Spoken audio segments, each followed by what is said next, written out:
대해서 살펴보겠습니다. 구판은 121페이지예요.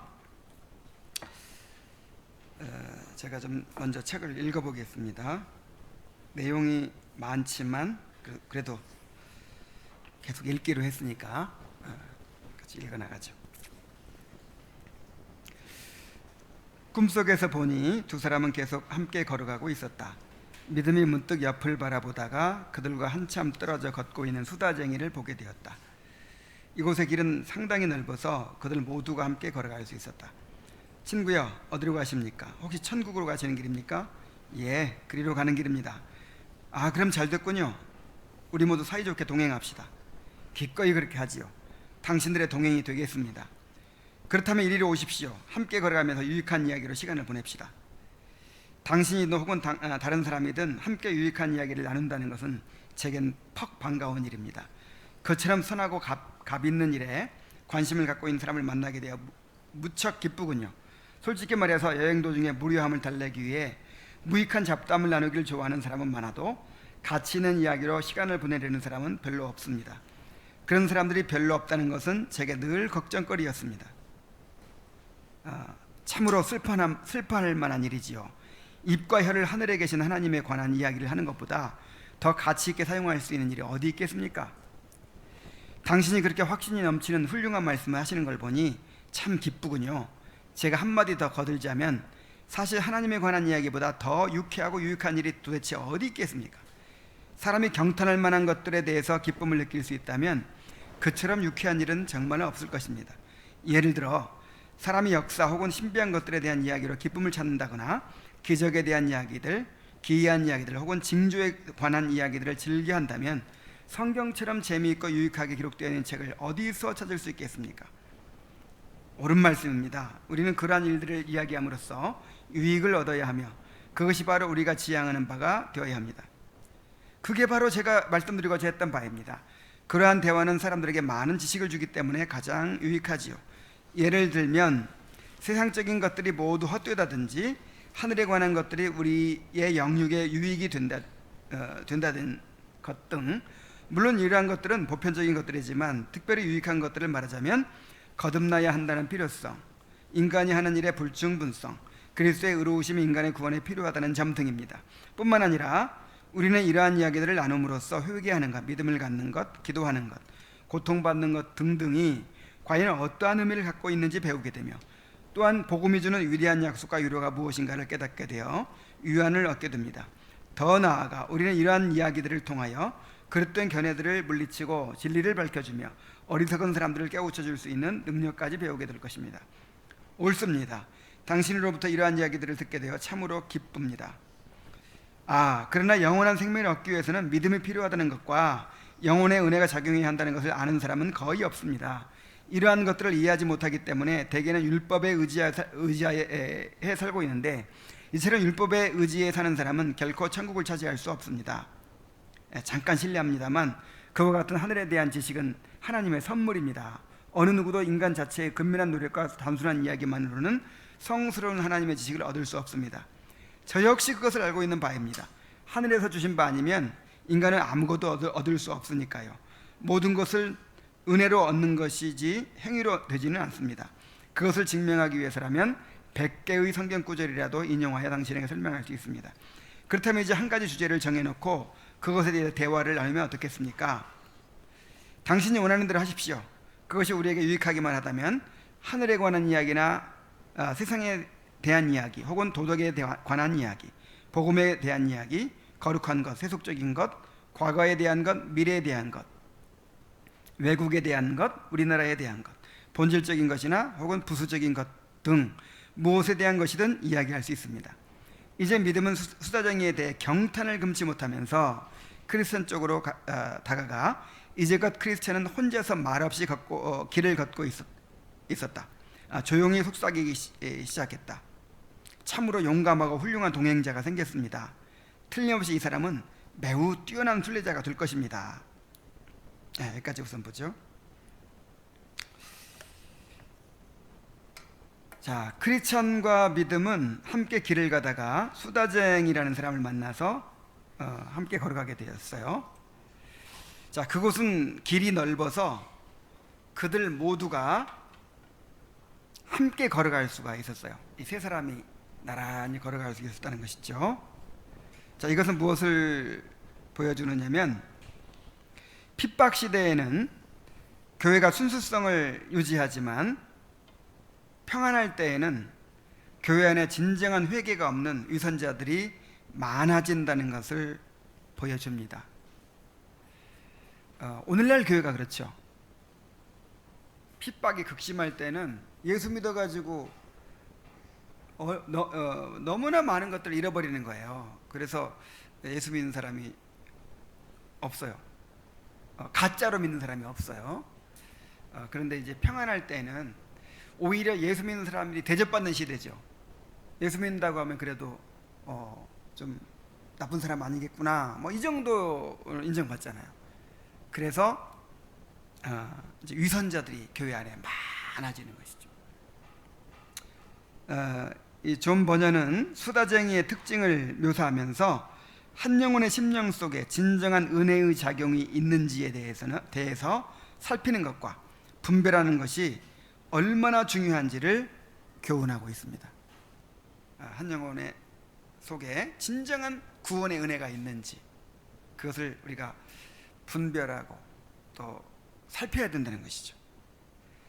자, 수다쟁이는 성경 지식이 많고 영적인 대화를 잘하는 사람이어서 아주 뛰어난 그리스도인인 것처럼 보였지만 실상은 그의 내면에 진정한 은혜의 작용이 없고 삶으로 드러나는 열매가 없는 이름뿐인 그리스도인이었습니다. 오늘날 교회는 수다쟁이와 같은 사람들로 가득 차 있습니다. 이런 사람들이 교회에서 중심을 차지하고 있기 때문에 교회가 생명력을 잃고 부패하게 된 것입니다. 우리는 이런 사람들을 잘 분별해야 합니다. 이것은 교회의 순수성을 보존하기 위해서, 또한 우리 자신의 신앙을 위해서, 그리고 그들의 변화를 위해서도 중요합니다. 오늘 수다쟁이의 모습을 쭉 이렇게 볼 때 우리 안에 우리 교회에 수다쟁이와 똑같은 사람은 뭐 거의 없는 것 같아요. 하지만 이런 모습이 조금이라도 우리에게 남아있는 것은 사실이에요. 그래서 수다쟁이의 모습을 통해서 우리가 이제 수다쟁이 같은 사람이 올 때 그런 사람들을 잘 분별하기도 해야 되고, 또 우리 자신 안에 있는 그 수다쟁이의 모습을 또 잘 점검하고 살피고 이러한 모습들을 철저히 벗어버리도록 해야 될 줄로 믿습니다. 자, 수다쟁이는 어떤 사람이었습니까? 그는 영적인 대화를 매우 좋아하는 사람이요, 뛰어난 지식과 언변을 가진 사람이었습니다. 자, 먼저 그는 영적으로 유익한 이야기, 영적으로 가치 있는 것들에 관한 이야기, 특히 하나님에 관한 이야기를 즐거워하는 사람이었어요. 교회에 와가지고 맨 뭐 부동산 이야기, 축구 이야기, 무슨 정치 이야기, 무슨 뭐 패션 이야기, 남 얘기, 이런 거 하는 사람 아니에요. 무슨 얘기 한다고요? 영적으로 유익한 이야기, 하나님에 관한 이야기를 좋아하는 사람이었어요. 이 사람이. 그는 세상의 헛됨에 대하여, 하늘에 속한 것들이 영혼의 유익이 된다는 사실에 대하여, 거듭남의 필요성에 대하여, 인간의 무능력함에 대하여, 그리스도의 의의 필요성에 대하여 나누기를 원했습니다. 또한 그는 이러한 대화를 나눔으로써 얻는 유익에 대해서도 잘 알고 있었습니다. 이런 대화를 통해 회개, 믿음, 기도, 고난 등이 어떠한 의미를 갖고 있는지 배우게 되며, 복음이 주는 위대한 약속과 위로가 무엇인지를 깨닫게 되어 위안을 얻게 되며, 그릇된 견해들을 물리치고 진리를 밝혀주며 어리석은 사람들을 깨우치는 능력을 배우게 된다는 것을 알고 있었어요. 또 그는 영생을 얻기 위해서는 믿음이 필요하고 영혼 안에 은혜가 작용해야 한다는 사실을 잘 이해하고 있었고, 많은 사람이 율법에 의지함으로 천국에 이르지 못하고 있는 현실을 정확히 알고 있었습니다. 그는 하늘에서 주신 바가 아니면 인간은 아무것도 얻을 수 없고 모든 것은 은혜로 되며 행위로 되지 않음을 알고 있었습니다. 이를 증명하기 위해서는 100개의 성경 구절이라도 이 자유자재로 인용할 수 있는 그런 사람이었어요. 그는 성경과 교리에 대해서 많이 알고 있어서 성경과 교리도 그냥 겉 지식만 아는 것이 아니라 그 원리를 다 알아요. 그래서 어떤 주제든지 막힘이 없이 이야기할 수 있는 그런 사람이었어요. 이런 사람 교회 안에 많아요, 적어요? 이런 사람 드물죠? 정말 이런 사람이 있으면 누가 보기에도 너무너무 훌륭한 그리스도인이라고 그렇게 이야기했을 거예요. 그의 말을 들어볼 때 그는 매우 경건하며 영적인 열망을 가진 사람처럼 보였습니다. 그래서 믿음은 그의 말을 듣고 참으로 hul륭한 동행자가 생겼다고 경탄을 했어요. 이야, 정말 훌륭한 그리스도를 만났다. 자, 그러나 이렇게 겉모습과 말만으로 그 사람을 제대로 평가할 수 있을까요? 자, 그의 실상을 잘 알고 있는 크리스찬은 그가 20겹이나 되는 혀를 가지고 그를 잘 알지 못하는 사람들을 가머니설로 속여 넘기는 사람이라고 그렇게 이야기를 합니다. 한번 크리스찬의 말을 들어봅시다. 책을 또 보겠습니다. 당신이 지금 그토록 감탄하고 있는 사람이 20겹이나 되는 혀를 가지고 그를 잘 알지 못하는 사람들을 가머니설로 속여 넘길 것입니다. 그렇다면 당신은 그를 알고 있습니까? 알다뿐이겠습니까? 그자가 자기 자신에 대해 알고 있는 것보다 제가 그자를 더 잘 알고 있을 겁니다. 그럼 이 사람은 누굽니까? 그의 이름은 수다쟁이인데 우리 동네에 살던 사람입니다. 당신이 그를 모르고 있다니 좀 이상한데 아마도 우리 동네가 크기 때문인가 봅니다. 그는 누구의 자제이며 우리 도시 어디쯤에 살고 있습니까? 그는 달변의 아들인데 말 많은 동네에 살고 있으며 말 많은 동네의 수다쟁이라면 누구나 잘 알고 있지요. 말재주는 참 좋지만 알고 보면 보잘것없는 사람입니다. 글쎄요, 제게는 꽤 훌륭한 사람으로 보이던데요. 그를 자세히 알지 못하는 사람들에게는 그렇게 보이지요. 멀리서 보기에는 그럴싸해 보이지만 가까이서 대하면 대할수록 추잡한 사람입니다. 당신이 그가 퍽 훌륭한 사람이라고 말씀하시니까 제가 어떤 화가의 그림을 볼 때가 생각나는군요.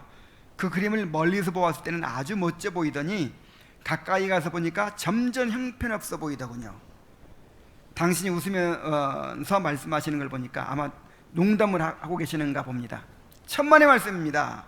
비록 미소를 짓긴 했지만 이런 문제에 대해서 농담을 해서는 안 된다는 것을 하나님께서 명하고 계십니다.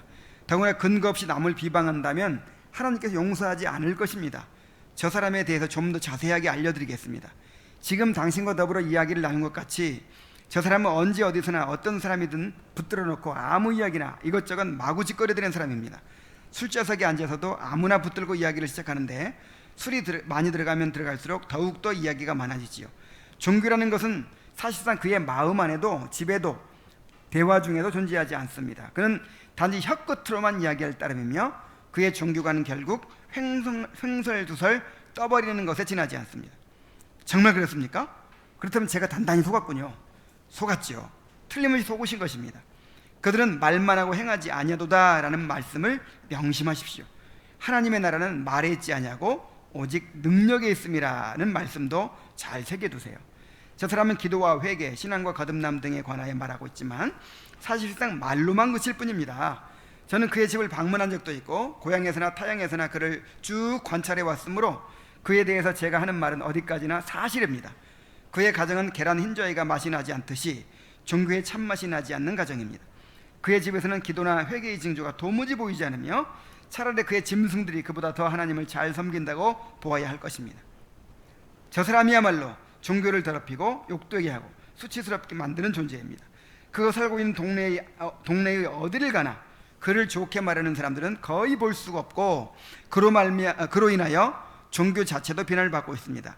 그를 아는 모든 사람들은 그를 가리켜 밖에서는 성자요 집에서는 악마라고 하며 그의 불쌍한 하인들이나 가족들은 표리가 다른 그의 언행으로 고초를 겪고 있습니다.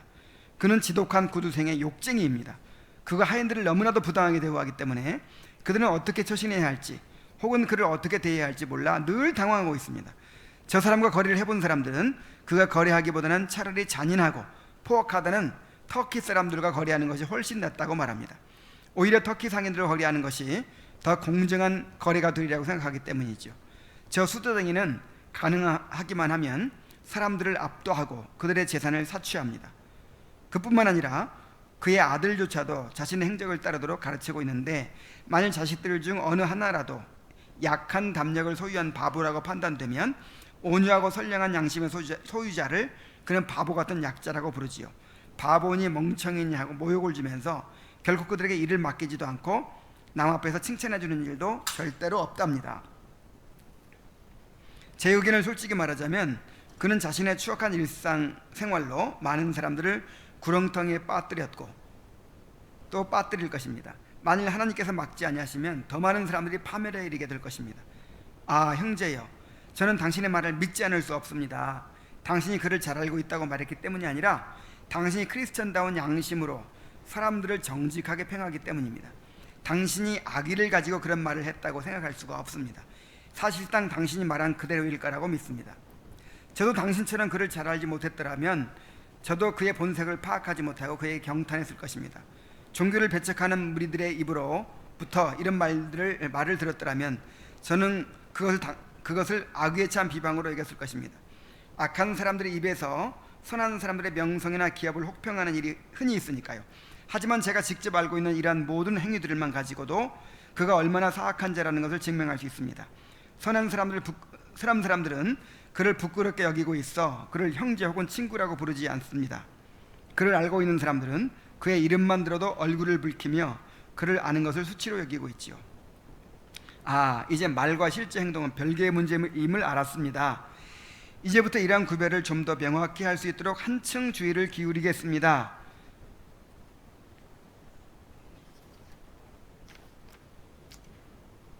네.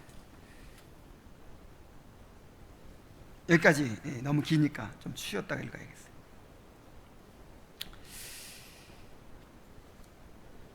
자, 그가 어떤 사람이었습니까? 이 수다쟁이, 말 많은 동네에 살던 달변의 아들로서 소문난 말쟁이였다 그랬어요. 자, 그의 이름부터가 이 토커티브, 이 수다쟁이, 이 말이 많은 사람이죠. 말이 많은 사람.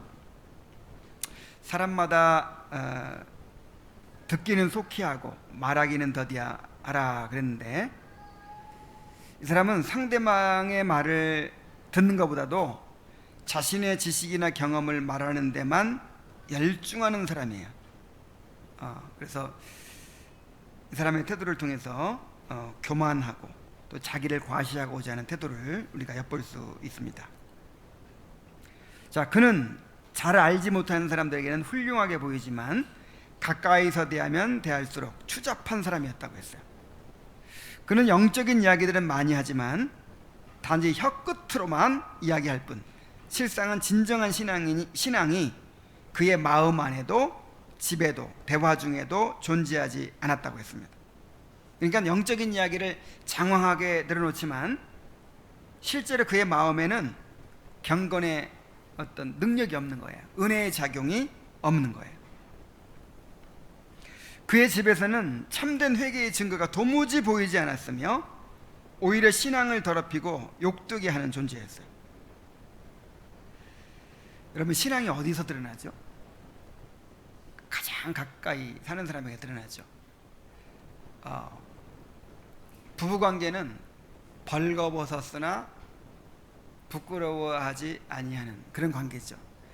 거기서는 뭐 화장도 이제 지우고 옷도 다 벗고 외출복도 다 벗고 그야말로 원래의 모습, 그냥 있는 모습 그대로 드러나요. 그리고 바깥에서는 자기를 좀 이렇게 꾸며야 되잖아요.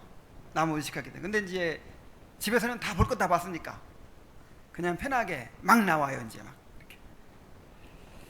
그래서 그 사람의 인격이나 신앙이 어디서 드러나요? 집에서 가장 가까운 사람에게서 드러나요. 근데 이 수다쟁이는 이 교회에서는 너무너무 훌륭한 그리스도인이에요. 말이 뭐 그냥 너무 훌륭해요. 근데 집에서는 전혀 그렇지 않다는 거죠. 그가 살고 있는 동네 사람들은 그를 좋게 말하는 사람이 없었고 그로 인해 신앙 자체도 비난을 받고 있었습니다. 그는 밖에서는 성자요 집에서는 악마였습니다. 우와. 밖에서는 성자고 집에서는 정말 이럴 수 있죠. 정말 이럴 수 있어요. 하인들이나 가족들은 그의 언행으로 고초를 겪고 있었습니다. 그는 지독한 구두쇠의 욕쟁이요 거래하는 사람들에게 손해를 끼치며 남의 재산을 사취하는 사람이었습니다. 그의 추악한 일상생활로 인해서 많은 사람들이 거꾸러지고 구렁텅이에 빠졌으며 만약 하나님께서 막지 아니하시면 더 많은 사람들이 파멸에 이르게 될 것으로 여겨지는 그런 사람이었어요. 그래서 경건한 사람들은 모두 그를 부끄럽게 여기고 있었습니다. 자, 수도장의 모습은 말은 화려한데 실제 생활에서는 실천이 없고 열매가 없는, 그야말로 경건의 모양은 있으나 경건의 능력은 없는 그런 사람들의 모습을 보여줍니다. 오늘날 교회 안에는 이런 사람들로 가득 차 있습니다. 교회에서는 너무나도 훌륭한 그리스도인인데 가정이나 직장에서는 전혀 그리스도의 향기를 드러내지 못하고 오히려 악한 행실로 그리스도와 교회의 수치를 안겨주는 그런 사람들이 너무나도 많이 있는 거예요.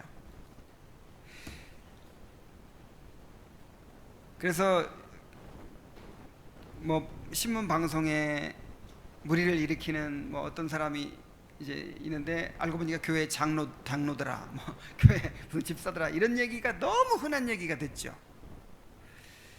근데 이 교회라는 곳이 이제 이 말이 중요하잖아요. 말.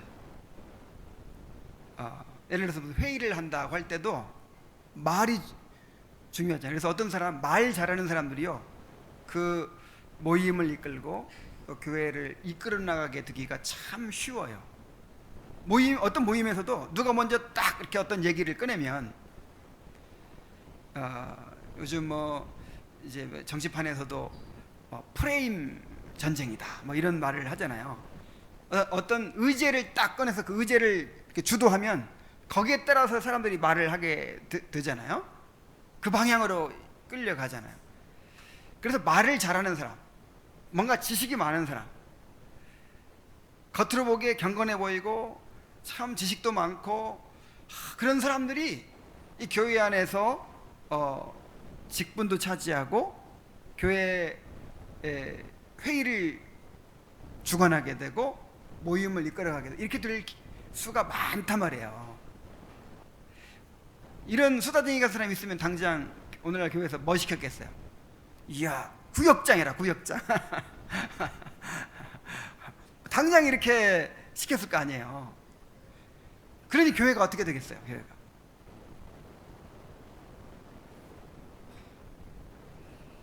그래서 올바로 분별하고 판단하는 일이 너무 중요하다는 거예요.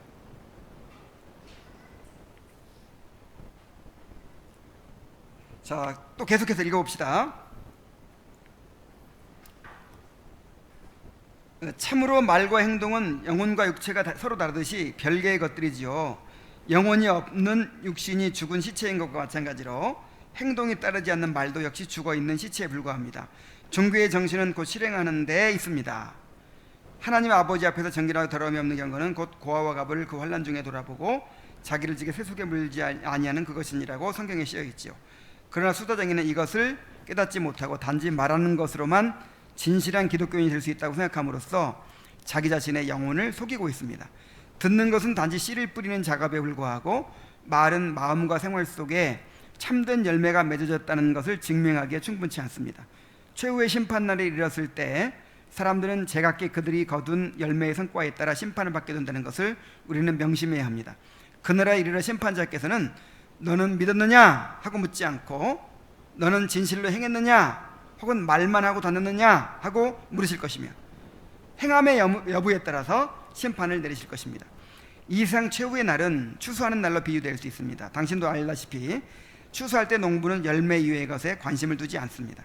믿음에 의하지 아니한 것도 받아들여질 수 있다는 뜻이 아니라 심판날에 이르러 저 수다쟁이의 허황된 거짓말이 얼마나 쓸모없고 헛된 것인지를 당신에게 알려주기 위해 이러한 비유를 말하는 것입니다. 당신의 말씀을 들으니 모세가 깨끗한 짐승에 대해 설명했던 것이 생각나는군요.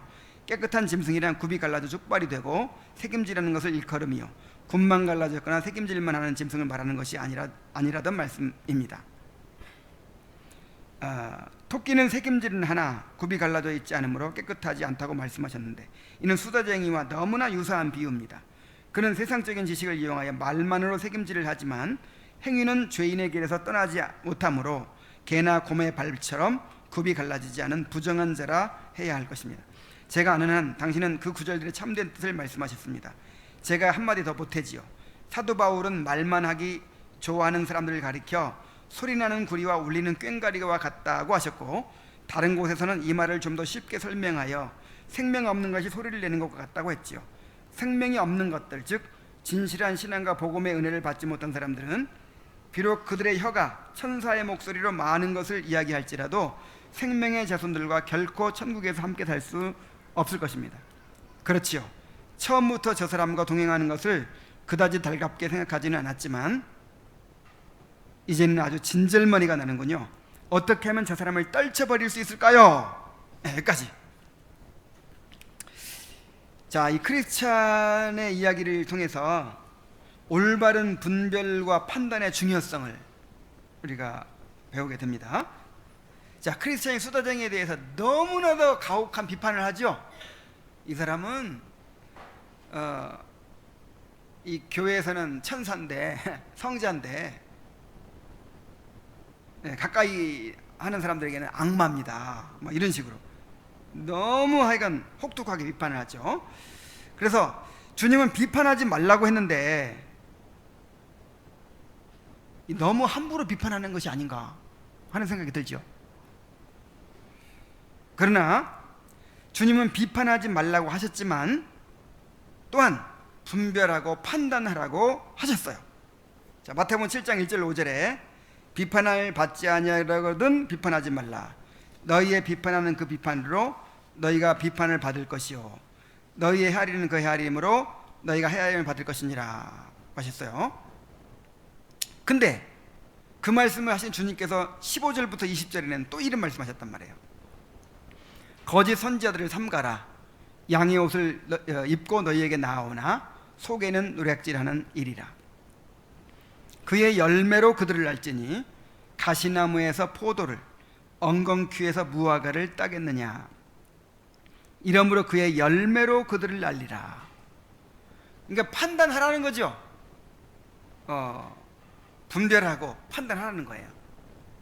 그래서 이단이냐 아니냐 이것만이 아니라 정말 이 사람 안에 참된 은혜의 작용이 있는 사람인지, 우리가 정말 함께 갈 수 있는 사람인지, 교제할 수 있는 사람인지 이렇게 분별하라는 것이죠. 요한일서 4장 1절에도 사랑하는 자들아 영을 다 믿지 말고 오직 영들이 하나님께 속하였나 시험하라. 많은 거짓 선지자가 세상에 나왔음이니라 그랬어요. 영들을 다 어떻게 하지 말아라?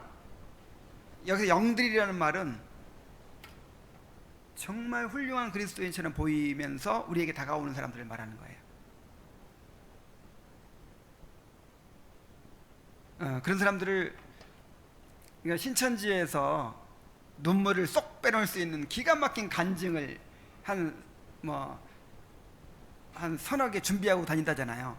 그래가지고 그 사람에게 맞는 간증을 딱 하면 그냥 눈물 흘리면서 감동해가지고 이렇게 미혹이 되게 한다잖아요. 그래서 이 말만으로 쉽게 믿어서는 안 돼요. 분별을 해야 돼요. 시험을 하라. 시험을. 자, 비판하지 말라는 말씀은 부당한 비판을 하지 말라 그 뜻이에요. 때로는 비판이 필요해요, 안 해요? 예수님도 비판하셨어요. 바울도 비판했어요. 잘못된 걸 비판해야죠. 부당한 비판이 뭐예요? 우리가 그 산상수훈에서 배울 때 부당한 비판이 어떤 비판이라 그랬어요? 잘 알지도 못하고 비판하는 거. 그리고 그 사람의 그 숨어있는 동기를 내가 하나님처럼 내가 그냥 재단해가지고 비판하는 거. 사랑이 없이 그 사람을 어떻게든 넘어뜨리기 위해서 괜히 시기심이 나는 거예요. 나보다 잘 되니까, 나보다 인기를 더 많은 시기심이 나가지고 어떻게든 그 사람을 깎아내려서 그 사람을 싫어하게 만들려고 막 이렇게 비판하는 거. 이런 건 부당한 비판이죠. 그래서 나도 하나님께 심판받을 것을 두려워하는 마음으로 함부로 비판해서는 안 돼요. 부당한 비판을 해서는 안 됩니다. 그러나 주님은 또한 거짓 선지자들을 분별하고 판단하라고 하셨어요. 여기에는 정당한 비판도 포함되어 있습니다. 예를 들어 내가 잘 분별하고 판단을 했어요. 그거를 내가 정말 다른 사람이 현혹되려고 하는 거예요. 그럼 말을 해줘야 돼요? 안 해줘야 돼요? 안 해줘야 돼요? 해줘야 되죠. 이 크리스찬처럼. 그래서 정말 잘 알고 그 다음에 정말 사람을 세우고자 하는 동기로 그렇게 비판하는 올바른 정당한 비판도 있어요. 자, 수다쟁이에 대한 크리스찬의 비판은 올바른 분별과 판단에서 비롯된 정당한 것이었습니다. 사람을 보호하기 위한, 세우기 위한 그런 정당한 비판이었어요. 그래서 믿음이 이렇게 얘기하죠. 당신은 크리스찬다운 양심으로 사람들을 정직하게 평가하기 때문입니다. 당신이 악의를 가지고 그런 말을 했다고는 생각할 수 없고 사실상 당신이 말한 그대로일 거라고 믿습니다.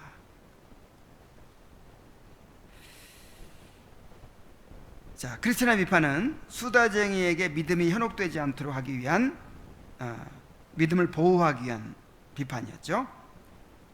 그래서 모든 것을 좋게 보고 다 인정해주고 하는 이런 것이 좋은 것이 아니에요. 순진한 것이 신앙종교의 절대 아니에요. 주님께서는 너희는 뱀같이 지혜롭고 네, 이걸 바꿔 썼네. 비둘기처럼 순결하고 뱀처럼 지혜로우라 그랬어요. 자, 비둘기처럼 순결하기도 해야 되지만 뱀처럼 어떻게 해야 돼요? 잘 분별하는 거예요. 이렇게. 그러니까 순진한 거, 단순한 거, 이거는 신앙 좋은 게 아니에요. 이 분별력이 없는 것이고 이거는 무지한 거죠. 그러니까 비둘기처럼 순결하기도 하고 뱀처럼 지혜로워야 됩니다. 너무 착하기만 하면 안 돼. 착한 것이 신앙이 아니에요. 너무 착하기만 한 사람, 이런 사람이 유혹에 넘어가기가 쉬워요.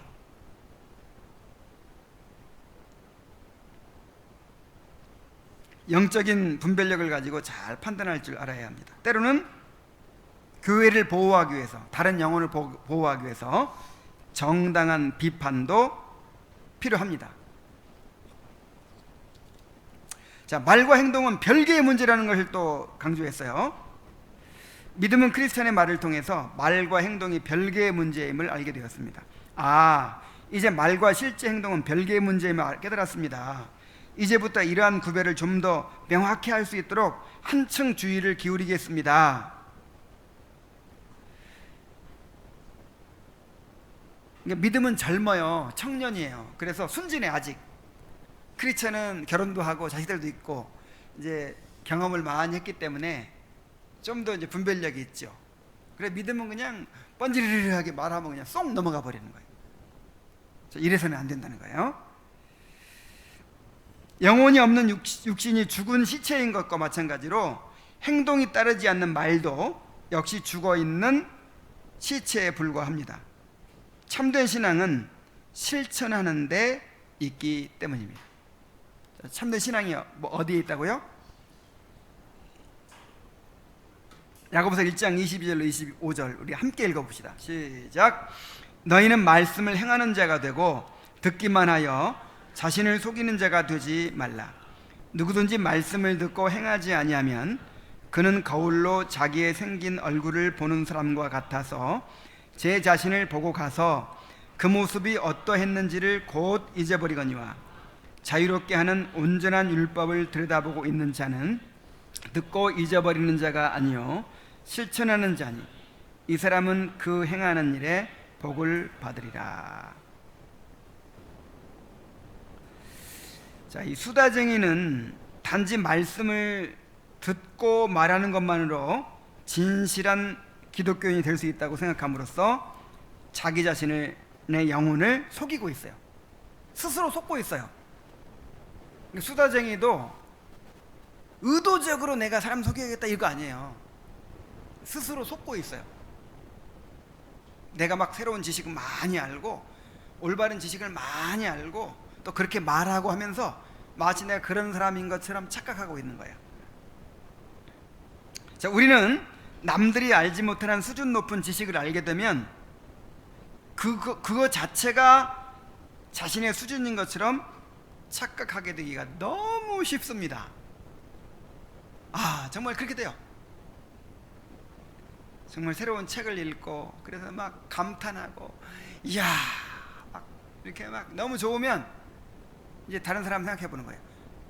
다른 사람 그거 모르고 있잖아요. 아직 나는 그걸 알고 있잖아요. 그러니까 누가 수준 높아요?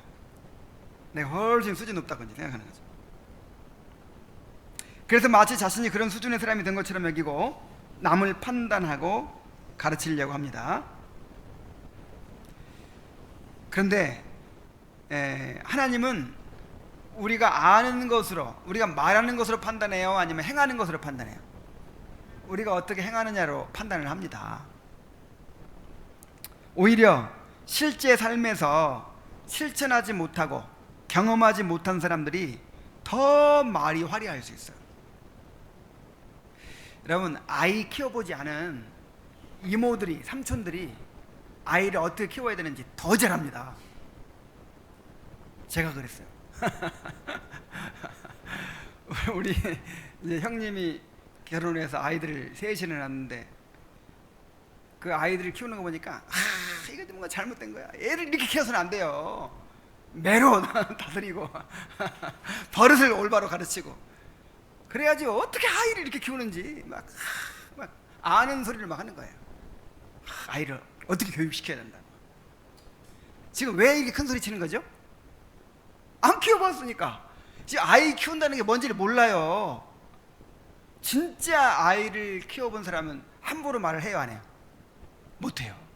이게 다르거든요. 실제로 키워보면 달라요. 이론대로 되지 않아요, 그죠? 자신은, 그래서 자식 키우는 사람은 큰 소리 칠 수 없다 이런 말이 있어요. 내 자식이 내 마음대로 안 되거든요. 근데 그런 경험이 없으니까 큰 소리 치는 거예요. 책만 보고 책만 보고 이론만 알고 막 큰 소리 치는 거예요. 신앙생활도 마찬가지입니다. 진짜 이 신앙생활은요, 특별히 우리가 이제 오늘날 이 개혁주의라 무슨 개혁신앙이라 해가지고 정말 이렇게 막 말을 많이 하는 사람들이 있는데, 그 개혁신앙이라는 게 뭐예요? 하나님의 주권신앙이잖아요. 주님의 다스림을 받는 신앙이잖아요, 그죠? 그게 핵심이잖아요. 교회의 가르침과 틀이 하에서 성도들과의 교제 가운데서 배워야죠. 또 삶에서 실천하면서 경험하는 것을 통해서 배워가는 것입니다. 이 자기가 개혁되는 거잖아요, 그죠? 나 자신이 누구부터 개혁해야 돼요? 나 자신부터 개혁해야 돼요. 그래야 우리가 전체가 다 개혁이 이루어지죠.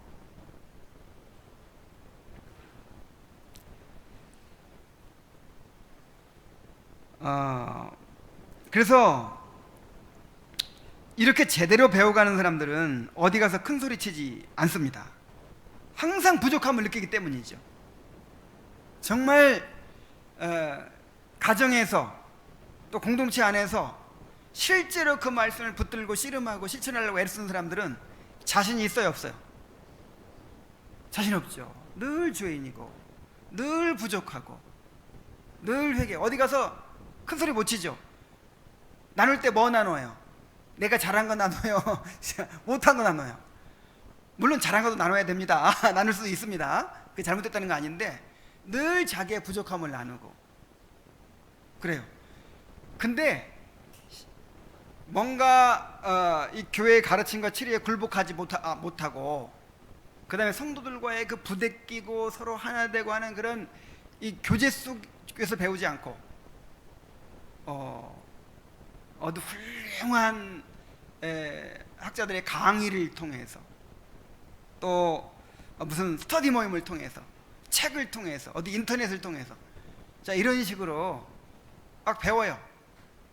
누가 그 사람을 감독하고 누가 그 사람을 치리합니까? 그러니까 내가 많이 배우고 알아가는 것으로 이 사람은 이제 내 수준을 착각하는 거예요. 내가 부딪혀보지 않았으니까, 정말 인내하며 겸손하게 굴복해본 그런 경험이 없으니까, 자기를 부인하고 정말 십자가를 접은 경험이 없으니까 큰 소리 치는 거예요. 아, 신앙생활은 이렇게 해야 되는 거야, 교회는 이렇게 해야 되는 거야, 막 함부로 말하는 거예요. 그냥 말하기 좋아요. 말은 얼마나 쉽습니까? 말은.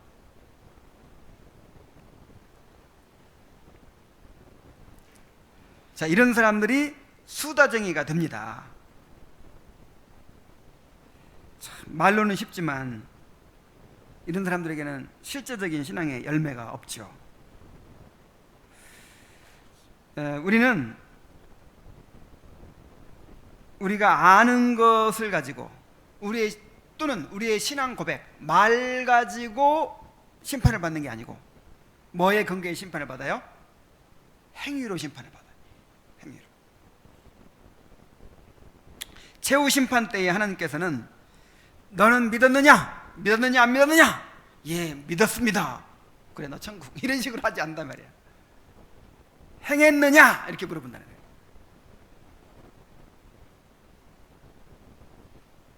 자, 추수하는 날 농부는 열매 이외에 다른 것들에 대해서는 관심을 두지 않는다고 했죠. 저는 추수를 해봐서 알아요. 막 잎사귀가 막 무성해요. 막 호박 잎사귀, 잎사귀가 막 가득해가지고 아무것도 안 보이죠. 근데 뭐만 찾아요? 잎사귀 관심 있어요, 없어요? 없어요. 막 다 해치고 뭐만 찾아요? 그건 다 발로 밟고 그냥 낫으로 다 쳐내버려요. 그냥 열매만 딱 따고 나머지는 다 버리는 거예요. 우리가 그냥 말이 화려하고 그냥 그냥 무슨 직분이 어떻고 무슨 경력이 어떻고 훈련을 어떻게 받았고 책을 어떻게 읽었고 막 잎사귀가 화려해. 근데 뭐는 없어? 열매는 없어. 이런 사람은 이제 인정을 받지 못하는 거죠.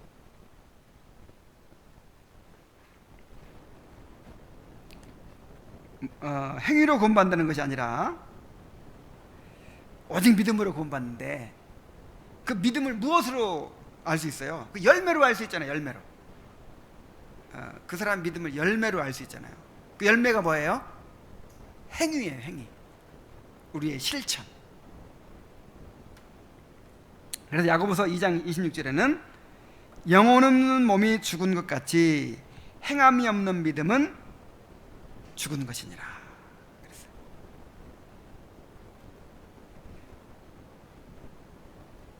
그래서 우리도 대충 분별할 수 있어요.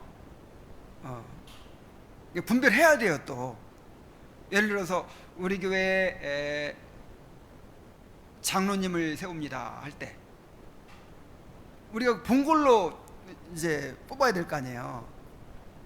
말만 하는 사람인지 정말 실제로 행위가 있는 사람인지, 행위로 드러난 살아있는 믿음을 가진 사람인지. 세례를 줄 때 무조건 믿습니다 하면 주면 돼요? 그 사람이 진짜 말만 그렇게 하는지, 아니면 최소한 1년 이상, 헌법상 1년 이상 지켜보게 돼 있어요. 헌법에도 1년 이상 지켜보면서 정말 그 말만 하는지, 아니면 실제로 가정에서, 직장에서, 또 이 공동체 안에서 그런 믿음의 증거들, 믿음에 따른 행위들이 있는지, 이걸 가지고 판단을 해야 되잖아요. 자, 수다쟁이에 대한 평가가 있습니다. 자, 믿음은 이제 이렇게 이야기해요. 구약에서 부정한 동물로 먹지 말라고 금한 그 부정한 짐승과 같은 사람이다 라고 하는 거예요. 자, 구약 성경 레위기 11장에 보면은 부정한 동물과 정한 동물을 구분해 놨죠. 이 정한 동물은 뭐예요? 먹어도 되는 동물, 색임질을 하고, 이 반추동물, 색임질도, 되색임질도 하면서 이 굽이 갈라져 있어야 돼요. 그런 동물이 뭐가 있죠? 소나 양. 되색임질도 하면서 굽이 이렇게 갈라져 있잖아요. 근데 토끼 같은 거는 색임질을 하는데 굽이 갈라지지 않았어요. 그냥 발가락이 있죠. 말, 말이 굽이 갈라져 있나? 그럼 색임질 안 할 거야. 어쨌든 두 가지가 다 있어야 돼요. 그런데 이 수도쟁이는 마치 뭐하고 똑같았냐면 색임질은 해. 색임질 한 걸로 봐서는 정결한 동물 같아. 근데 실제 뭐가 없어요? 굽이 갈라지질 않았어. 그래, 부정한 동물 같다. 그러니까 하나님께서 말만 뻔질이게 하고 실제 행함이 없는 사람들을 부정하게 보신다는 거예요. 그 다음에 바울이 또 이렇게 말한 것을 인용합니다. 사람의 방언과 천사의 말을 하지만 단지 소리나는 구리와 울리는 꽹과리와 같은 사람. 고린도서 13장 1절부터 3절까지 나오는 말이죠. 자, 사람의 방언과 천사의 말. 천사의 말. 이거 그 말만 들으면 뭐 같아요? 천사야, 천사. 말로 그냥 그리스도의 사랑을 얘기하고 그 다음에 뭐 교리를 얘기하고 막 우리가 어떻게 주님을 위해 살아야 되는지를 이야기하고 헌신해야 되는지를 이야기하고 막 성화를 얘기하고 막 우와, 천사 같아. 근데 뭐가 없어요? 사랑이 없어. 그 사랑은 이제 이 거듭난 자들에게 주어진 그런 사랑이죠. 하나님을 향한 사랑과 열망이 없어요. 그런 사람은 소리나는 구리와 울리는 꽹과리 같다. 그러니까 소리나는 구리와 울리는 꽹과리. 그러니까 꽹과리를 막 치고 징을 막 치고 그런 것이 어떤 의사소통이 돼야 안 돼요? 안 돼요. 전혀 아무짝에도 쓸모없이 소음밖에 안 된다는 뜻이죠. 소음밖에. 자기는 천사처럼 말한다고 하지만 그것이 주는 효과가 뭐예요? 그냥 징을 찡 울리는 그 효과밖에 없어. 소음밖에 안 돼. 아무런 영향력이 없다. 영향력이. 자, 생명이 없는 것들, 즉 진실한 신앙과 복음의 은혜를 받지 못한 사람들은 비록 그들의 혀가 천사의 목소리로 많은 것을 이야기할지라도 생명의 자손들과 결코 천국에서 함께 살 수 없을 것입니다.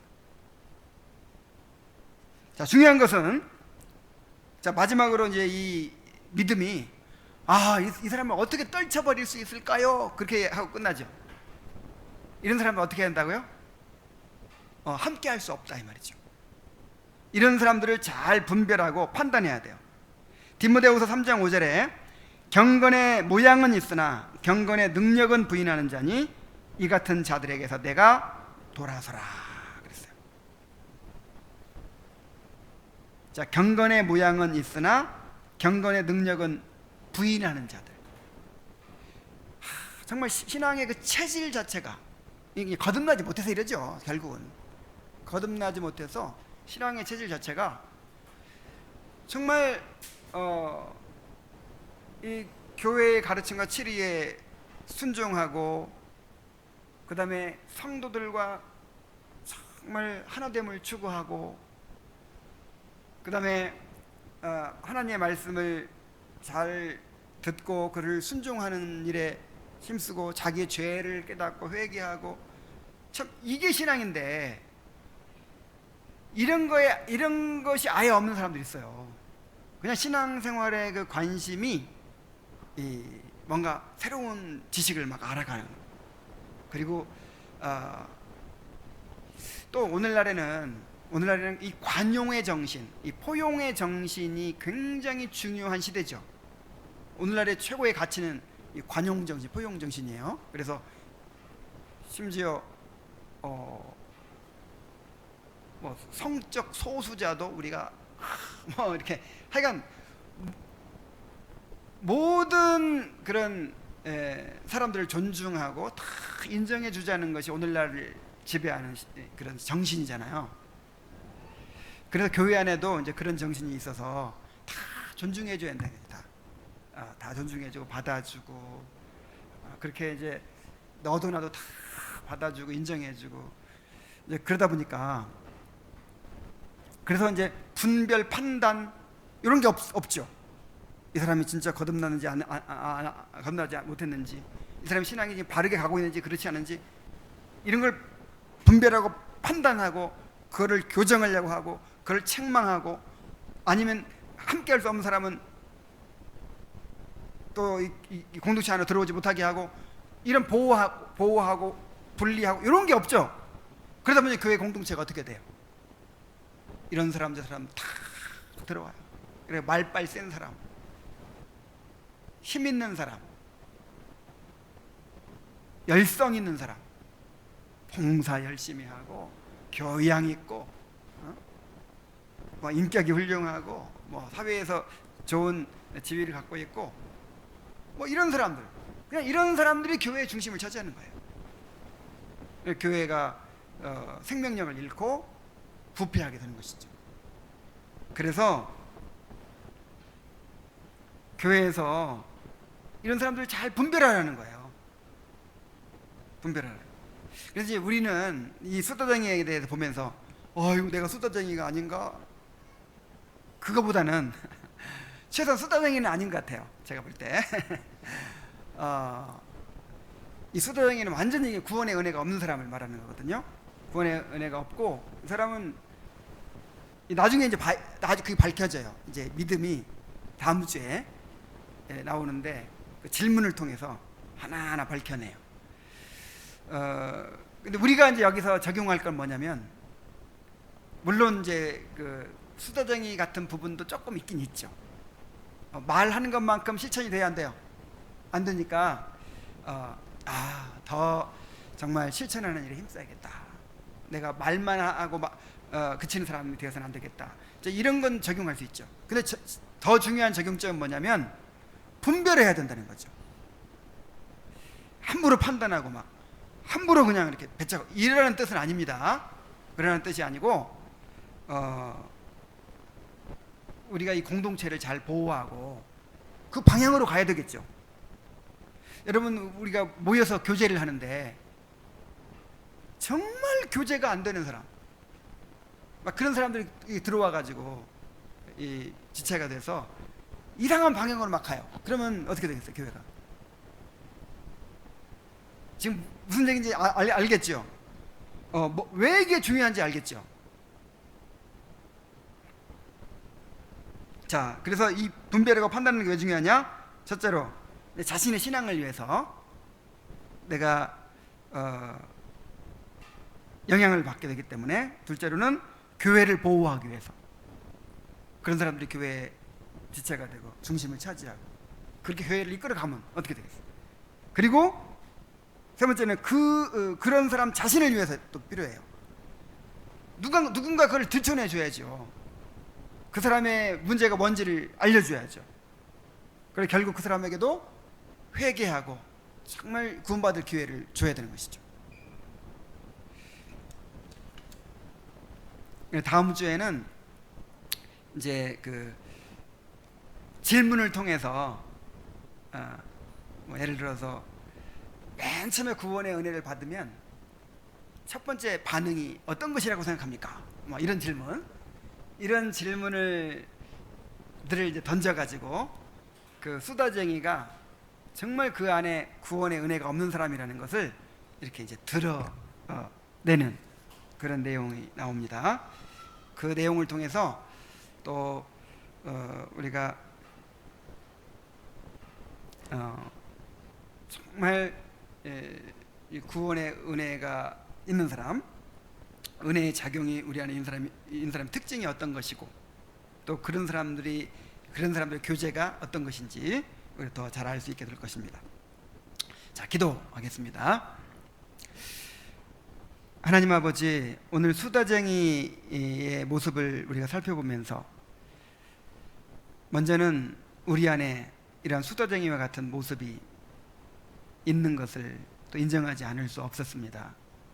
참으로 두렵기도 합니다. 우리가 계속 배워가면서 정말 말은 뻔드르르하게 하면서 실제로 행하는 것은 따르지 못하는 그것을 느낍니다.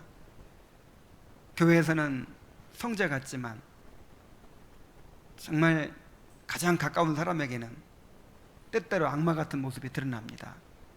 하나님 아버지, 참으로 우리 안에 은혜를 더하셔서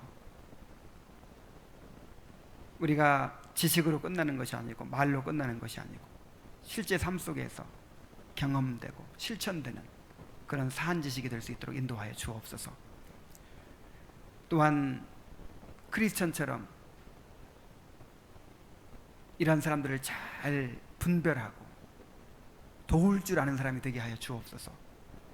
이 공동체를 잘 보호할 줄 아는 사람이 되게 하여 주옵소서. 우리가 비둘기처럼 순결하지만 뱀처럼 지혜로운 사람들이 되게 하여 주옵소서. 우리 주님의 교회가 정말